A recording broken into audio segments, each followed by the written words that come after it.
بسم اللہ الرحمن الرحیم۔ السلام علیکم۔ ابرار رشید آپ کی خدمت میں حاضر ہے۔ غلطی کسی بھی انسان سے ہو سکتی ہے، غلطی سیاستدانوں سے بھی ہوتی ہے کہ ظاہر ہے وہ بھی انسان ہوتے ہیں، لیکن غلطی کو تسلیم کر لینا، غلطی پر معافی مانگ لینا، یہ بڑے پن کی نشانی ہوتی ہے، اور غلطی کو دوبارہ نہ دہرانا آپ یہ سمجھیں کہ وہ وائز انسان ہوتا ہے، یعنی وہ زیادہ سمجھدار ہوتا ہے جو غلطی کو یعنی دوبارہ نہ کرے بلکہ ماضی کی غلطی سے سبق سیکھے۔ گزشتہ روز عمران خان نے اپنے کچھ ساتھیوں سے ملاقات جرنلسٹ سے گفتگو کرتے ہوئے اس بات کا اعتراف کیا کہ سنی اتحاد کونسل سے ان کی جماعت کا اتحاد ایک غلطی تھی۔ انہوں نے کہا کہ بہتر تھا یہ اتحاد جو ہے وہ 3 جماعتوں کے ساتھ ہوتا، یعنی سنی اتحاد کونسل، JUI شیرانی گروپ اور متحدہ مجلس وحدت المسلمین، وہ علامہ راجہ ناصر عباس کی جو جماعت ہے۔ اور دوسری جانب عین اس وقت بیرسٹر گوہر یہ کہہ رہے تھے، جو کہ اس وقت چیئرمین ہیں، وہ یہ کہہ رہے تھے کہ نہیں، سنی اتحاد کونسل سے جو اتحاد کیا ہے ہم نے وہ وقت کی ضرورت اور درست فیصلہ تھا۔ پارٹی میں اس بات پر بھی تقسیم نظر آ رہی ہے، لیکن اگر ہم دیکھیں تو عمران خان یا ان کی جماعت کی جو غلطیاں ہیں، بلکہ عمران خان، ظاہر ہے PTI مینز عمران خان، اب بھی وہ ان کا آغاز ہوتا ہے جناب، آپ ان کو چھوڑ دیں کہ وہ اقتدار میں انہوں نے کیا کیا غلطیاں کیں، اس بحث میں ہم نہیں جاتے۔ ان کی جو سنگین غلطیاں ہیں ان میں سے سب سے پہلے غلطی تھی جو انہوں نے اپنی حکومت جانے کے بعد قومی اسمبلی سے استعفے دیے، اپنی پارٹی کے لوگوں سے کہا کہ آپ مستعفی ہو جائیں، غلطی نمبر 1۔ اس کے بعد ان کی غلطی نمبر 2 یہ تھی کہ جب اس وقت کی حکومت الیکشن کروانے پر تیار تھی، اس وقت کے وزیر اعظم جو میاں شہباز شریف تھے، انہوں نے اپنی الوداعی تقریر لکھ لی تھی، اسمبلیز ڈیزالو کرنے کی سمری بھجوانی تھی، اور عین اس دن انہوں نے پشاور میں بیٹھ کر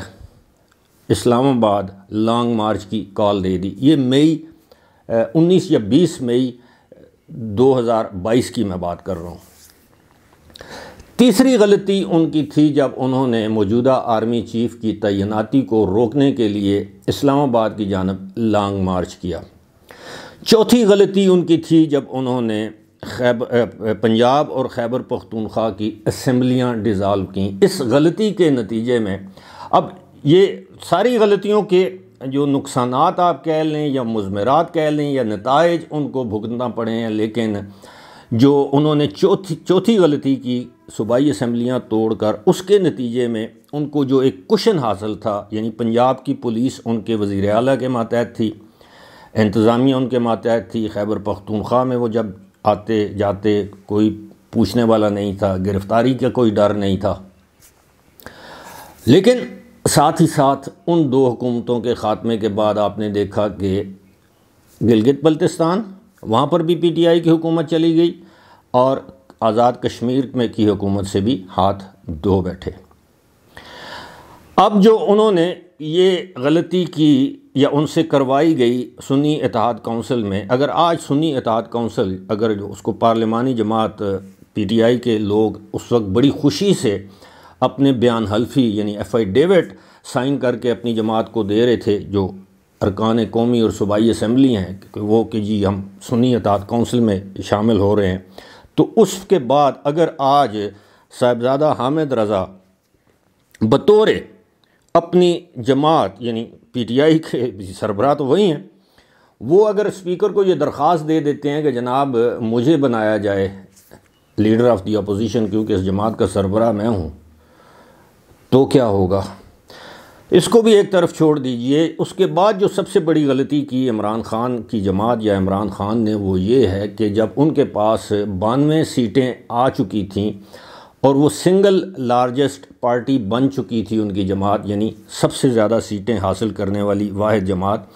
کیونکہ باقی جماعتوں کی سیٹیں تو ان سے کم تھیں۔ مسلم لیگ نون کی 78 یا 79 تھی، ان کی 92 تھی، پیپلز پارٹی کی 55 یا 55 تھی۔ تو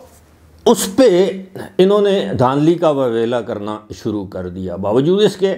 کہ اگر وہ چاہتے تو عمران خان اگر چاہتے تو وہ 92 سیٹوں کے ساتھ پاکستان پیپلز پارٹی اور ایم کیو ایم یا مولانا فضل یا کسی بھی باقی آزاد لوگوں کو، چھوٹی جماعتوں کو ساتھ ملا کر حکومت بنا سکتے تھے۔ اب اگر وہ حکومت بناتے تو اس کا فائدہ کیا ہونا تھا؟ جو حلقے کھولنے کا مطالبہ وہ اب موجودہ حکومت سے کر رہے ہیں، وہی حلقے حکومت میں بیٹھ کر وہ خود کھلوا سکتے تھے۔ بات اب آپ کے سمجھ میں آ رہی ہوگی کہ خود جب آپ حکومت میں ہو تو آپ اپنی مرضی کے حلقے کھلوا سکتے ہیں، گنتی کروا سکتے ہیں، وہاں پر تحقیقات کروا سکتے ہیں، عدالتی کمیشن بٹھا سکتے ہیں، جو آپ کرنا چاہے کر سکتے ہیں، اپنے لیے سہولیات پیدا کر سکتے ہیں۔ جب ملک میں وزیر اعظم آپ کا ہوتا، وزیر داخلہ آپ کا ہوتا، صوبے میں کم از کم خیبر پختونخوا اور مرکز میں حکومت آپ کی ہوتی تو آپ کے لیے کافی آسانیاں ہوتی۔ عمران خان کی میں بات کر رہا ہوں۔ پھر آپ کے ساتھ وہ سلوک نہ کیا جاتا جو اب جس سلوک کا آپ کو سامنا ہے۔ لیکن آپ نے کیا کیا؟ ایک اور سیاسی غلطی کی۔ سیاست جو ہے وہ امکانات ممکنات کا کھیل ہے، اس میں نہ ہمیشہ کے دشمن رہتے ہیں، ہمیشہ کے دشمن دشمن نہیں رہتے، ہمیشہ کے دوست دوست نہیں رہتے۔ ہم نے دیکھا ہے کہ اگر آپ مولانا فضل الرحمان سے آپ کی جماعت معاملات طے کر سکتی ہے، جسے ہر تقریر میں آپ ڈیزل اور فضلو کے نام سے پکارتے تھے، اور مولانا فضل الرحمان نے بھی آپ کی طرف دست تعاون بڑھایا ہے، آپ کو خوش آمدید کہا ہے، تو پیپلز پارٹی سے بھی کر لیتے، جس کو آپ کہتے رہے ہیں کہ او زرداری تو میری نشست پر ہے، او زرداری تو ملک کی سب سے بڑی بیماری ہے۔ آپ بلاول بھٹو کی نقلیں اتارتے تھے، تو کوئی بات نہیں۔ یہی ہمارے جو موجودہ وزیر اعظم ہیں شہباز شریف، یہ بھی کہتے تھے زرداری میں تمہیں لڑکانہ کی سڑکوں پر گھسیٹوں گا، تمہیں الٹا کر کے تمہاری جیب سے لوٹا ہوا مال نکالوں گا۔ یہ باتیں آپ نے سن رکھی ہیں، کوئی زیادہ پرانی تو نہیں ہے۔ لیکن آپ نے ایک اور غلطی یہی کی کہ آپ نے حکومت سازی میں آپ نے کہا نہیں، میں تو پاکستان پیپلز پارٹی کے ساتھ، یہ ان تین جماعتوں کے ساتھ میں مل کے حکومت نہیں بناؤں گا، یعنی پیپلز پارٹی، نون لیگ، ایم کیو ایم۔ تو ویسے آپ حکومت بنا نہیں سکتے تھے، یا تو یہ ہے کہ آپ کو علم تھا کہ جناب حکومت بنائیں گے تو مزید ٹیکسز لگیں گے، وہ اور بدنامی حصے میں آئے گی، اور دھاندلی تو ہوئی نہیں، تو کون سے حلقے ہم نے کھلوانے ہیں، تو لہٰذا اس طرح معاملہ چلنے دیا جائے۔ لیکن کیلکولیشن میں آپ سے یہ غلطی ہو گئی جس کا احساس اب آپ کو ہو رہا ہے کہ جناب آپ کو پتہ نہیں تھا کہ محسن نقوی کو وزیر داخلہ بنا دیا جائے گا، جس محسن نقوی پر آپ یہ الزام لگا چکے ہیں کہ وہ آپ کی حکومت ختم کرنے میں پیش تھا، وہ والی حکومت جو عدم اعتماد کے ذریعے آپ کی حکومت ختم کی گئی۔ آپ ایک سے زائد مرتبہ یہ الزام لگا چکے ہیں کہ اس میں محسن نقوی بھی ملوث تھے۔ اب محسن نقوی بننے جا رہے ہیں سینیٹر بننے کے وزیر داخلہ وہ پہلے بن چکے ہیں، اور اب you are feeling the heat. اب پاکستان تحریک انصاف میں واضح طور پر، ویسے تو میں سمجھتا ہوں 3 گروپس ہیں، لیکن مرکز کے لیول پر 2 گروپس تو کم از کم بالکل ہر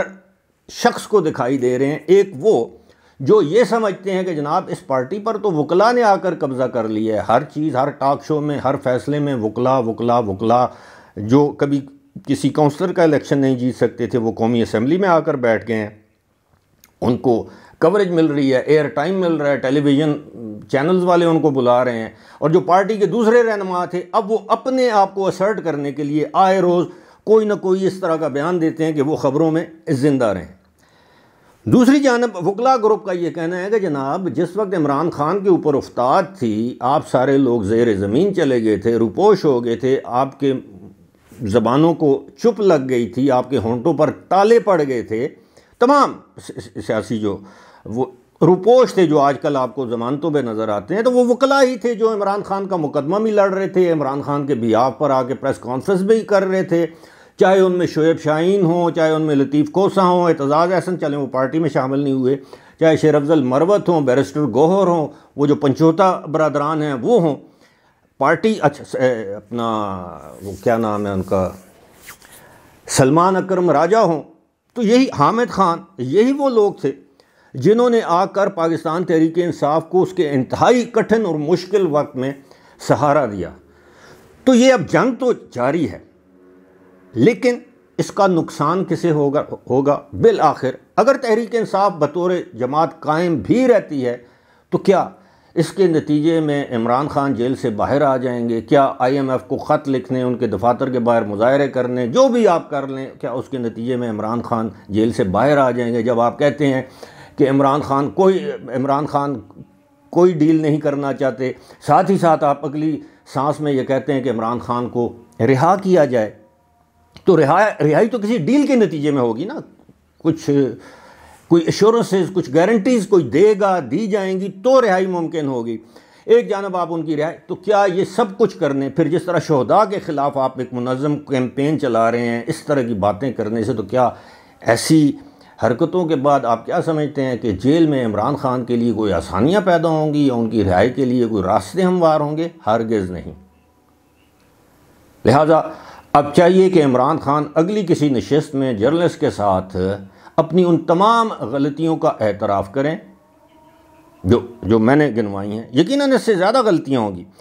اور یہ عہد کریں کہ وہ آئندہ بطور ایک مدبر سیاستدان، سنا ہے کہ جیل انسان کو وائز بنا دیتی ہے، کہ ایک مدبر سیاستدان وہ ملک میں سیاست کریں گے، پازیٹیو پالیٹکس کریں گے، انتقام کی سیاست نہیں کریں گے، اپنی غلطیاں نہیں دہرائیں گے، اپنے ذاتی مفادات کے لیے ملک کو دیوالیہ پن کی طرف نہیں دھکیلیں گے، تو آپ یقین کیجئے کہ عمران خان کی صورت میں واقعی اس ملک کو ایک مسیحا مل سکتا ہے، ورنہ بات وہی محسن بیگ والی کہ عمران تو گیا۔ فی الحال مجھے دیجیے اجازت، خدا حافظ۔